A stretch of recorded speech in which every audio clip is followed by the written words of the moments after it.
እሺ እንደምን ሰነበታችሁ። ከዚህ ቀደም በንጽረተ ዓለም ዙሪያ መጠነኛ የሆነ ትምህርታዊ ዳሰሳ ለማድረግ ሞክረናል። በዚያ ውስጥ አይሁዳዊ ንጽረተ ዓለም ምን ይመስላል፣ የግሪኮች ንጽረተ ዓለም ምን ይመስላል፣ አዲስ ኪዳናዊ የሆነ ንጽረተ ዓለም ምን ይመስላል፣ ከዚያም ውጪ ደግሞ በአፍሪካ በኤዥያ ባሉ ህዝቦችና ባህሎች መካከል ንጽረተ ዓለም ምን ይመስላል፣ በየጊዜው ውስጥ በታሪክ ንጽረተ ዓለም ምን አይነት ለውጥ እየተከሰተበት መጣ የሚሉ ጉዳዮችን ለመዳሰስ ሞክረናል። እሱ ራሱን የቻለ አንድ ትምህርት ነው። ምናልባት ወደ ኋላ ሄዶ ከዚህ በፊት የተለቀቁ ትምህርቶችን ማየት ይቻላል። ከዛ ደግሞ በመቀጠል የአተረጓጎም ሳይንስን ተመልክተናል በሰፊው።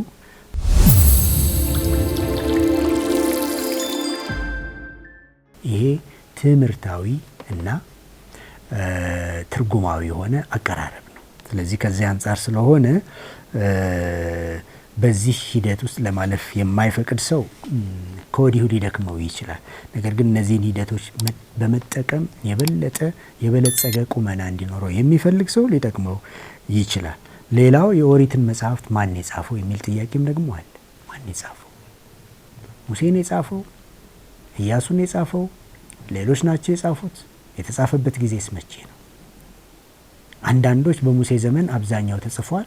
አንዳንድ ጉዳዮች ሙሴን የተመለከቱ ግላዊ ጉዳዮች፣ የሞቱን ጉዳይ፣ የትህትናውን ጉዳይ በተመለከተ ሙሴ ራሱ አልጻፈውም፣ ኢያሱ ማሟያ ሰርቷል የሚሉ ሰዎች አሉ። ሙሴ ለመጻፉ የሚከራከሩ ሊቃውንቶችም ጭምር እንዳሉ እናስባለን። አይ በሙሴ ዘመንስ የጽሁፍ ቴክኖሎጂስ ነበረ ወይ? በጊዜው የነበሩ ሁኔታዎች፣ ለምሳሌ 10ቱም ትእዛዛት ተጻፈለትም የሚባለው ጻፈም የሚባለው በአለት ላይ ነው፣ በቁራጭ አለት ላይ ነው፣ ታብሌት ላይ ነው የጻፈው። እና ምን ያህል ታብሌት ያስፈልገዋል አጠቃላይ የኦሪትን መጽሐፍቶች በሙሉ ወደ ጽሁፍ ለመቀየር? ስለዚህ ኦራሊ ተናግሮት ሙሴ ኦቶሪቲ ነው ብለን ብንወስደው፣ ባለቤት ነው ብለን ብንወስደው አይሻልም ወይ? ጸሐፊውን ሌላ ብናደርግ አይሻልም ወይ? የጽሁፍ ቴክኖሎጂ በመጣ ጊዜ የተጻፈ ነው የሚሉ ሰዎችም አሉ። ስለዚህ ከሙሴ ቁጥጥር ውጪ የሆኑ ብዙ ዘገባዎችን ያካተተ መሆኑ ሙሴ ላለመጻፉ አንድ ምስክር ነው ብለው የሚከራከሩ ደግሞ ሌሎች እንዳሉ ማሰብም ተገቢ ነው። የወቅቱ ሙሴ የነበረበት ዘመን የጽሁፍ ቴክኖሎጂ ጉዳይ በራሱ ሙሴ ላለመጻፉ እንደ ምስክር ሆኖ የሚቀርብ ጉዳይ ነው። ሌላው ላይ ደግሞ ጥቅም ላይ የዋሉ ቃላቶች ራሳቸው በራሳቸው በሙሴ ዘመን ስለ ነገስታት ተጽፏል። ለምሳሌ ንጉሱ የማይታዘዝ ቢሆን አትስማው የሚል አይነት ነገር ይናገራል። ንጉስ ባልነበረበት ዘመን ስለ ንጉስ እዚህ ቦታ ላይ እንዴት ተጠቀሰ የሚል ጥያቄ የሚጠይቁ ሰዎች አሉ። ስለዚህ ከዚህ አንጻርም ሙሴ ጽፎታል ወይስ አልጻፈም? ሊያስታርቀን የሚችል ጉዳይ ምንድነው? ሙሴ ጻፈውም አልጻፈውም የኦሪት መጽሐፍት ባለቤት ኦቶሪቲ ሊሆን የሚችለው ሙሴ ነው። ኦተር ላይሆን ይችላል፣ ግን ኦቶሪቲ ሊሆን ይችላል። ባለቤት ሊሆን ይችላል፣ ግን ብዕርና ወረቀት ይዞ ወይም በመሳሰሉ ጉዳዮች ጽፎታል ብለን ላንል እንችላለን። ክፍል 1ን ከሞላ ጎደል እዚህ ላይ አጠናቀን ወደ ክፍል 2 ስንመጣ ክፍል 2 ትምህርት 4ን እንመለከታለን።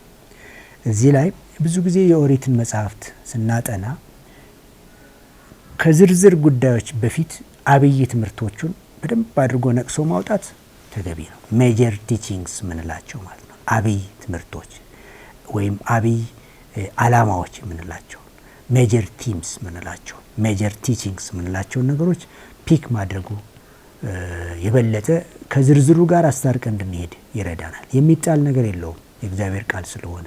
ነገር ግን ዝርዝሩ ለአብይ አላማውና ለአብይ ትምህርቱ እንደ ማቀፊያ፣ እንደ ግብአት፣ እንደ ማጠናከሪያ፣ እንደ ቦክስ የቀረበ ጉዳይ መሆኑን ማሰብ ተገቢ ነው። ስለዚህ ዝርዝሩ ላይ በማተኮር ይሄ እንዴት የእግዚአብሔር ቃል ሊሆን ይችላል የሚል ውዝግብ ውስጥ የሚገቡ የተማሩ ሰዎች እንዳሉ እናውቃለን፣ እንገምታለንም። ነገር ግን አብይ ትምህርቶች ላይ ሜጀር ቲቺንግስ ላይ እያተኮርን ስንሄድ ማይጣላ የሚታረቅ ሆኖ እናገኘዋለን።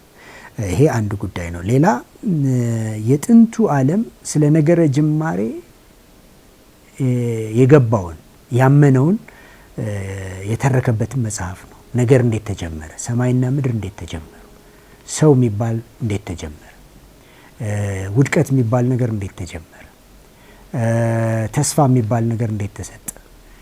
ፕራይድ፣ ይሄ የትዕቢት ጉዳይ የመሳሰሉ ጉዳዮች የተዘረዘሩበት ነገር ነው። ስለዚህ የነገረ ጅማሬን ጉዳዮች መጽሐፍ ቅዱስ የሚተነትንበት አካሄድና ሳይንሳዊ የሆኑ ትርክቶች የሚተነትኑበት አካሄድ እና ምናልባት የተለያዩ ህዝቦች የሚተነትኑበት አካሄድ መጠነኛ የሆነ ልዩነት ሊኖረው ይችላል። ጨርሶ ማይግባባ የሚመስል ነገር ሊኖረው ይችላል። አንዳንድ ሰዎች ወደ መንፈሳዊ ዓለም በሆነ አጋጣሚ ይቀርባሉ፣ በመንፈሳዊ ዓለሙም ይማረካሉ። ከተማረኩ በኋላ በመንፈሳዊ ዓለም ባላቸው ፍቅር መጽሐፍ ቅዱስን ያነባሉ። መጽሐፍ ቅዱሳቸውንም ደግሞ ሲያነቡ እነዚህ ነገሮች ግራ ይገቧቸዋል። ሰዎቹ ምናልባት በጣም የተማሩ ናቸው፣ ሳይንሳዊ ነገር በጣም የሚያውቁ ናቸው፣ ይሄ ጉዳይ የእግዚአብሔር ቃል ነው ብለው የሚያምኑ ናቸው፣ ወይም በማመን የቀረቡ ናቸው። ግን ደግሞ ሲያነቡት አንዳንድ ጥያቄ ይፈጠርባቸዋል። ስለዚህ ስለ ነገረ ጅማሬ ትርክት የተለያዩ አቀራረቦች እንዳሉ ማመን፣ መጽሐፍ ቅዱስ ደግሞ የራሱን አማራጭ ይዞ የቀረበ መጽሐፍ፣ ምናልባትም ደግሞ በዋነኝነት መሰረት ሆኖ የተቀመጠ መጽሐፍ መሆኑን ማሰብ ተገቢ ነው። ስለዚህ ከዘፍጥረት መጽሐፍ ከምዕራፍ 1 እስከ 11 ያሉትን ዘገባዎች ስንመለከት ለነዚህ አይነት ጥያቄዎች ዘፍጥረት የሚሰጠው የራሱ ምላሽ አለው። ሳይንሳዊ መላምቶች ደግሞ የራሳቸው ምላሾች አላቸው። ብዙ ጊዜ ለማስታረቅ ይሞከራል። ይህንን ጉዳይ ዘፍጥረት ምዕራፍ 1 ላይ ያሉ ጉዳዮች፣ ክስተቶች ቁጥር 1 ቁጥር 2 አካባቢ ያሉ ጉዳዮች፣ ክስተቶች ዴይ ኤጅ ቲዮሪ፣ ጋፕ ቲዮሪ የመሳሰሉ ቲዮሪዎች በማለት ለማስታረቅ በጣም ትግሎች አሉ። እንደኔ ለማስታረቅ መሞከር አያስፈልግም፣ ጨርሶ አያስፈልግም። ሳይንሳዊ የሆነ ፍቺ ለመስጠት የተጻፈ መጽሐፍ አለመሆኑን ማመን በቂ ነው። ታሪካዊ የሆነ ሳይንሳዊነትም ታሳቢ ተደርጎ የተጻፈ መጽሐፍ አይደለም። ነገረ መለኮትን ለማስጨበጥ ሃይማኖታዊ ዓላማ ይዞ የተጻፈ መጽሐፍ ስለሆነ ለማስታረቅ መሞከሩ ከንቱ ልፋት ነው ብዬ ነው የማስበው። ግን ሳይንስ የራሱ መላምት እንዳለውም አምናለሁ። የጥንቱ የቅርብ ምስራቅ፣ የመካከለኛው ምስራቅ ሀገሮች በዚህ በነገረ ጅማሬ ዙሪያ የተለያየ ትንታኔ ግን ደግሞ ከመጽሐፍ ቅዱሱ እሳቤ ያልራቀ ትንታኔ እንዳላቸው በአርኪኦሎጂ ተረጋግጧል። ስለዚህ ከሞላ ጎደል እንደ መፍቻ አድርገን እንደ መፍትሄ አድርገን የምንወስደው ጉዳይ አንደኛ የስነ ጽሁፍ ዘውጉ ምን ነበር ብሎ መጠየቅ ያስፈልጋል። ዘፍጥረት ምዕራፍ 1 ምዕራፍ 2 ምዕራፍ 3 እስከ 9 እስከ 11 ስንሄድ ዘውጉ ትንሽ እውነትን የተሸከመ ተረት ይመስላል። ምን ልበለው በአማርኛ አላውቅም። ሜቶሎጂ ይሉታል። እውነትን ተሸክሟል፣ ነገር ግን እውነትን አቅፏል በውስጡ። ነገር ግን ማቀፊያው ሜቶሎጂካል ነው። ማቀፊያው ተረት የሚመስል ጉዳይ ነው። ለተረትነቱ ሳይሆን እውነቱ በዚያ መንገድ ኮሚኒኬት ቢደረግ፣ በዚያ መንገድ ቢቀርብ ሰዎች በቀላሉ ሊረዱት የሚችሉት ጉዳይ ስለሆነ ነው። ስለዚህ ይህንን ታሳቢ ማድረግ ያስፈልጋል። ሜቶሎጂካል ናሬቲቭ ይባላል፣ ሜቶሎጂካል ሊትሬቸር ይባላል። ስለዚህ የስነ ጽሁፍ ዘውጉንም አተኩሮ ማየት በጣም ያስፈልጋል። የስነ ጽሁፍ ዘውጉን በቁም ነገር መመልከት በጣም ያስፈልጋል። ሌላው ጉዳይ ነገረ ጅማሬ በሪፖርት መልክ የቀረበልን መሆኑንም ማሰብ ያስፈልጋል። ሲጀመር ቆሞ የመሰከረ ሰው የለም፣ ያየ ሰው የለም። እግዚአብሔር ሲሰራ ቁጭ ብሎ እየተመለከተ ብዕርና ወረቀት ይዞ የዘገበ ሰው የለም። ኦልሬዲ ነገሮች አሉ። ሰዎች መኖር ጀምረዋል። ትውልዶች አልፈዋል፣ ብዙ ሺህ ዓመታት ምናልባት። ነገር ግን አሁን ሃይማኖታዊ ትምህርትን የሚሰጡ ሰዎች ወደ ኋላ ሄደው ነገር እንዴት እንደተጀመረ መናገር ነበረባቸው። በዚህ መልኩ የቀረበ መሆኑንም ማሰብ አለብን። ባጭሩ ሪፖርት መሆኑንም አንርሳ። እንዲያውም የሶስተኛ ወገን ሪፖርት መሆኑን መርሳት የለብን። ሶስተኛ ወገን ሰርድ ፐርሰን ሪፖርት መሆኑን ማሰብ ያስፈልገናል። ከዚህ ጋር ተያይዞ መልእክቶቹ የሚተሳሰሩበትንም መስመር እየተከተሉ መሄድ በጣም ጥሩ ነው። ከእያንዳንዱ የትምህርት ክፍል ከእያንዳንዱ የኦሪት መጽሐፍት ወደ ሌላው እየተሻገርን ስንሄድ በኋላም ደግሞ ወደ ብሉይ ኪዳን እንዴት ይመነዘራሉ ብለን ስናስብ እዚህ ውስጥ እንዴት ተጣጣሙ፣ የሚያስተሳስራቸው መስመር ምንድን ነው? ምናልባት ሴንተር ፍለጋ በየትኛው ሜተድ ብንሄድ ሴንተሩን እናገኘዋለን የሚል ጥያቄ ይፈጠራል። ማለት ጭብጡ ምንድን ነው? ባጭር አባባል ግን የሚያስተሳስራቸውን ነገር መከተል በጣም አስፈላጊ ነው። ኮሄረንስ ይሉታል ይህንን ጉዳይ። ስለዚህ እነዚህን መከተል፣ አንዳንዶች ሳልቬሽን ሂስትሪ ይሉታል፣ አንዳንዶች የመዳን ታሪክ ነው፣ ሄዶ ሄዶ ወደ መዳን የሚመራ ታሪክ ነው ብሎ ይሉታል። አንዳንዶች በጣም ማዕከላዊ ጉዳዩ ራእይ ነው፣ መገለጥ ነው ብሎ ይላሉ። ራእይ ሳይሆን መገለጥ ነው ብሎ ይላል። እግዚአብሔር ለሰዎች የተገለጠበትን ክስተት በመከተል የተዘገበ ዝርዝር ነው ብለው የሚሉበት ሁኔታም አለ። ሆኖም የኦሪት መጽሐፍትን ስናነብ በኦሪት መጽሐፍት ውስጥ ያሉ የመገለጥ ትርክቶች፣ የተገለጡ ጉዳዮች ቀስ በቀስ እየፈኩ እንደመጡ ማሰብ ተገቢ ነው። እዚያው ላይ ሁሉን ነገር ላንረዳ እንችላለን። ኮምፕሬሄንሲቭ ብናደርገው ጥሩ ነው። በተቻለ መጠን ቅድም ያልነውን የመጣጣም መስመር ተከትለን የማጣጣም መስመር ተከትለን ኮሄረንት ላይኑን ተከትለን ፕሮግሬሲቭ ሬቨሌሽን የሚባለውንም ነገር በመከተል መገለጥ ቀስ በቀስ እየሰፋ እየዳበረ እንደሄደ ማሰብ ተገቢ ነው። ቅድም ያልነውም ቁም ነገር አለ። ሰውኛ የሆኑ ዘገባዎች እዛ ውስጥ አሉ። ሰውኛ ቋንቋዎች፣ አንትሮፖሞርፊዝም የሚባል ነገር አለ። ሰውኛ ማለት ነው። የእግዚአብሔርም ነገር ቢሆን የሃይማኖት ጉዳይም ቢሆን በሰው ሁኔታና በሰው ቋንቋ፣ በሰው ባህል፣ በሰው አቅም የተገለጸ መሆኑን የማሰብ ጉዳይ ነው። ወደ ኋላ ሄዶም የተተነተነ ጉዳይ ነው። እዚህ ላይ ምናልባት ትንሽ የሚያወዛግቡ ጉዳዮች አሉ። በዘፍጥረት መጽሐፍ ውስጥ ለምሳሌ ስለ ጥፋት ውሃ አንድ ምሁር ሲያነብ ያጠፋው ማን ነው፣ የተቀጣው ማን ነው የሚል ጥያቄ ሊጠይቅ ይችላል። የጥፋት ውሃ ታሪክ በዘፍጥረት ውስጥ እንዳለ እናውቃለን። እና ጂኦግራፊውን የመሳሰለውን ነገር ከጽሁፉ አንጻር ስናየው የሚያወዛግቡ ነገሮች ሊፈጠሩ ይችላሉ። ዋናው ጭብጡ ፍርድ ነው። ዋናው ጭብጡ ፍርድ ነው። በቃ የሰው ልጆች ኃጢአት መክፋት፣ መጥለቅ፣ መስፋት በፍርድ እንደተጠቃለለ የሚነግረን ጉዳይ ነው። የውሃውን ስፋት የማየቱ ጉዳይ አይደለም። ትልቁ ቁም ነገሩ ዓለምን ሁሉ የሸፈነ ውሃ ነው፣ ውቅያኖስ ነው፣ ጅረት ነው፣ ምንድን ነው? ወንዝ ነው? ምንድን ነው? ይሄ ሊያወዛግብ ይችላል።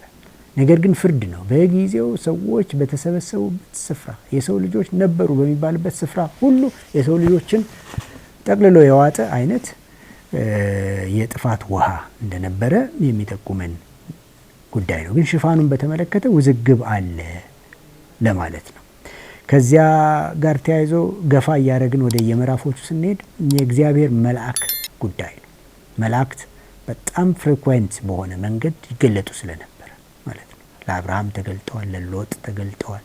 በዘፍጥረት ዘገባ ውስጥ መላእክት በተለያየ ጊዜ ይከሰቱ ነበር። የእግዚአብሔር መልአክ ወይስ እግዚአብሔር ራሱ? እንደ እግዚአብሔርም የሚናገርበት ሁኔታ እንደገናም ደግሞ እግዚአብሔር ራሱም የሆነበት ሁኔታ መልአክም የሚመስልበት ሁኔታ ስላለ እነዚህ ነገሮች ምናልባት የኦሪትን መጽሐፍት ለመረዳት ሊያወዛግቡ ከሚችሉ ጉዳዮች አንዱ ነው። በጥንቱ ዓለም አምላክ ራቅ ብሎ የተቀመጠ እንደሆነ ይታሰባል። ሰዎች ሊደርሱበት በማይችል ስፍራ እንዳለ ይታሰባል። ኤል ማለት በአንድ አባባል በአንድ ትርጉሙ the most high God of the Canaanites የከናናውያን በጣም ርቆ የተቀመጠ እግዚአብሔርን የሚወክል እሳቤ ነው። ግን ጥንታውያን በጥቅሉ አምላክ ወይንም አማልክት ራቅ ብለው በአንድ ስፍራ እንዳሉ ያስቡና ከአማልክት መካከል ደግሞ ከሰዎች ጋር የሚቀራረብ ወደ ሰዎች ከአማልክት ዘንድ መገለጥን እየያዘ መልእክትንም እየያዘ መድኃኒትንም እየያዘ ፈውስንም እየያዘ ተአምራትንም እየያዘ ጥበብንም እየያዘ የሚመጣ አምላክ አለ። ከአማልክት መካከል ይህንን ሚና የሚጫወት አምላክ አለ ብለው ያስቡ ነበር። እነዚህን ጉዳዮች አሰላስሏቸው ወዴት ልናመራ እንደምንችል ምን አይነት ትርጉም ሊሰጠን እንደሚችል በተለይ የኦሪት መጽሐፍትን በመረዳት ዙሪያ እንዴት ሊጠቅመን እንደሚችል ማሰብ እንችላለን። ስለዚህ ተናጋሪው የተገለጠው እግዚአብሔር ራሱ ነው ወይስ መላእክት ናቸው? እነዚህ ነገሮች ትንሽ አወዛጋቢ ሊሆኑ ይችላሉ። እዚህ ጋር ፕሮግሬሲቭ ሬቨሌሽን የሚባለውን አካሄድ ወይንም ራእይ ቀስ በቀስ እየፈካ እየተገለጠ ሰዎች በታሪክ ሂደት እየተረዱት እንደመጡ በተገለጠበት ቅጽበት ሳይሆን በሂደት ቀስ በቀስ እየጨበጡት እንደመጡ ማሰብ ተገቢ ነው። በተሟላው የታሪክ ፍሰት ውስጥ ብንገባ በአንዷ ቴክስት ላይ ብቻ ሳይሆን የተሟላውን ሪዲንግ የተሟላውን ንባብ ስናይ እነዚህ ነገሮች ግልጽ ሊሆኑ እንደሚችሉ ማሰብ በጣም ተገቢ ነው። ከዚያ በተረፈ በዘፍጥረት ውስጥ አንድ የምናየው ስነ ጽሁፍ የትውልዶች ታሪክ ነው። የትውልዶች ዝርዝር ነው።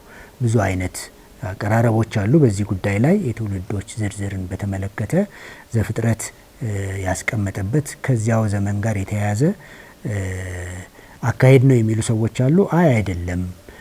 እስራኤላውያን ብዙ ዘመን ከኖሩ በኋላ በተለይም ደግሞ ወደ ግዞት ከሄዱ በኋላ ወደ ኋላ ማንነታቸውን ሲፈልጉ ያስቀመጡት ከሃይማኖታዊ እሳቢያቸው ጋር እንዲታረቅ አድርገው ያስቀመጡት ሴሌክቲቭ የሆነ የትውልዶች አካሄድ ነው ብለው የሚሉም ሰዎች አሉ። እነዚህን መዋቅሮች መሰረት በማድረግ የኦሪትን መጽሐፍ ለመረዳት መሞከር በጣም ተገቢ ነው። ቅድም እንዳልነው ትምህርት 4 እነዚህን ጉዳዮችን ይይዝና ትምህርት 5 አሁን እያብራራ ይሄዳል ማለት ነው። ሜጀር ቲቺንግስ ያልነው ነገር አለ። ዋና ትምህርቱ ዋና ጭብጡ ምንድን ነው? ለምሳሌ በጭብጥ አንጻር እግዚአብሔር ጎልቶ ይወጣል። አምላክ የሚለው ነገር ጎልቶ ይወጣል። ያህዌህ የሚለውም ጎልቶ ይወጣል። በተለይ ከምዕራፍ 12 በኋላ በተለይ ደግሞ ከዘጸአት ዘገባዎች በኋላ በጣም ጎልቶ ሲወጣ እንመለከተዋለን። ግን ዘፍጥረት ውስጥ በመጠኑ ተዘግቧል። ስለዚህ ይሄ የፋሽኒንግ ፕሮሰስ አለ። የስነ ጽሁፉን የማዋቀር ሂደት አለ። ይሄ ደግሞ ቆይቶ የተከናወነ ጉዳይ ነው። ስለዚህ ከዚህኛው ዘመን ወደ ኋላ ሄደው ሲጽፉት በየጊዜው የመጡትንም የእግዚአብሔር መግለጫዎችና ስሞችን የተጠቀሙ ይመስላሉ። አቀላቅለው የሚሄዱበት ሁኔታ እንዳለ መገመት እንችላለን። ቅድም ኤል ያልነው አለ፣ ያህዌህ ያልነው አለ። እሱን ወደ ኋላ ሄዶ ማየት ይቻላል። ስለዚህ እግዚአብሔር አንዱ ዋና ዓላማ ዋና ትምህርት ሆኖ ጎልቶ የሚወጣ ነው። ሌላ ጎልቶ የሚወጣ አስተምሮ በዘፍጥረት ውስጥ ውድቀት የሚባለው ነው። የሰው ልጆች መልካም ሆነው ተፈጥረዋል።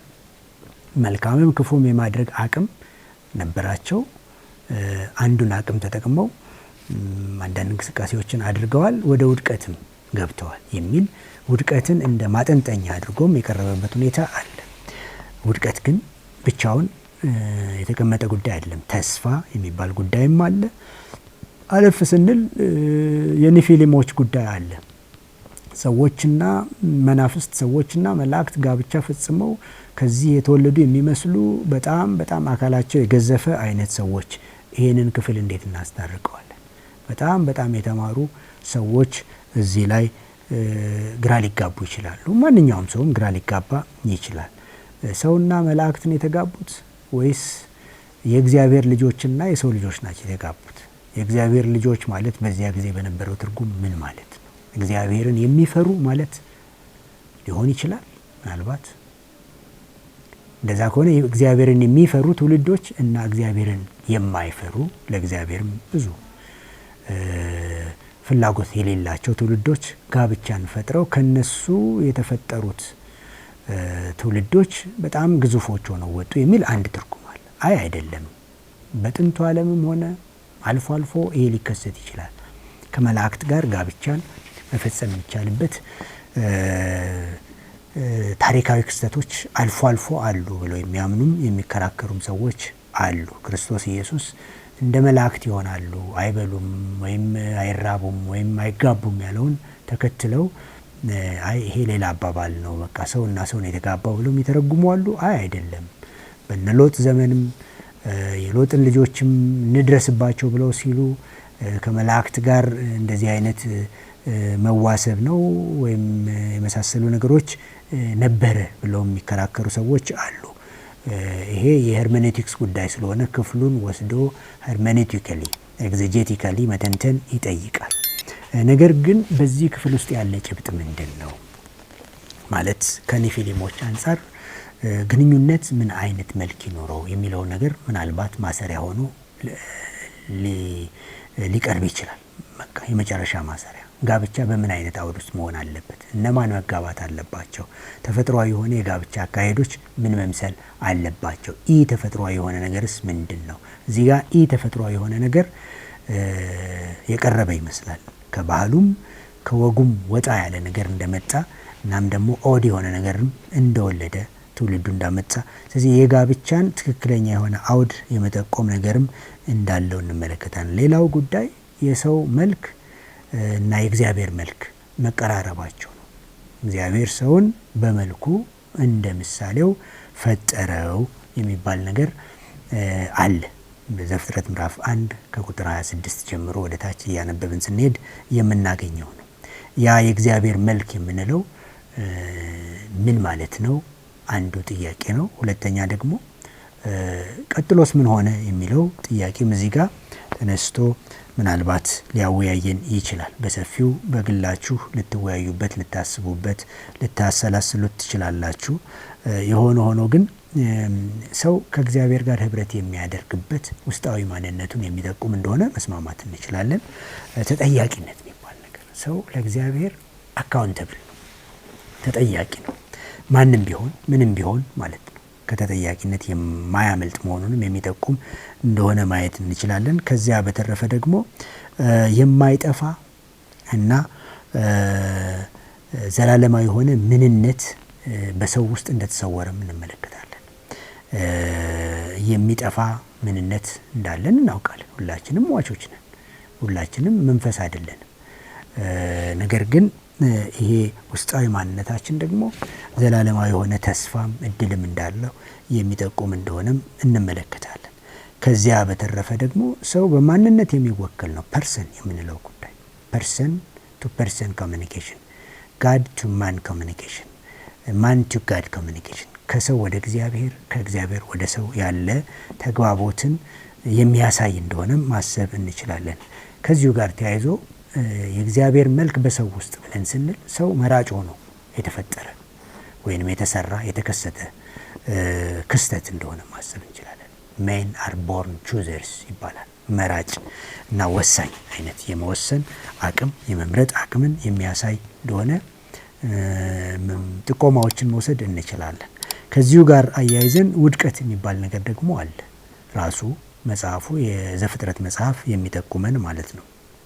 ስለዚህ ይሄ ውድቀት የሚባለው የሆነ ታሪካዊ አጀማመር እንዳለው፣ የሆነ ጊዜ እንደጀመረ፣ በሆነ ቤተሰብ እንደተጀመረ፣ አዳም እንደወደቀ፣ ስለዚህም በአዳም ምክንያት ሰው ሁሉ እንደወደቀ፣ አዳም ኃጢአትን እንደሰራ፣ በዚህም ምክንያት ደግሞ ሰው ሁሉ ኃጢአተኛ እንደሆነ፣ የውርስ ኃጢአት፣ የግብር ኃጢአት ምናምን የሚባሉ ውይይቶች አሉ፣ ማብራሪያዎች አሉ። እነዚህ ነገሮች እንደተጠበቁ ሆኖ በነገረ መለኮት ውይይታችን ወደፊት በስፋት የምናያቸው የሆኑና ነገር ግን ጥቆማውን የምናገኘው በዘፍጥረት ውስጥ ስለሆነ ነው የምናነሳው።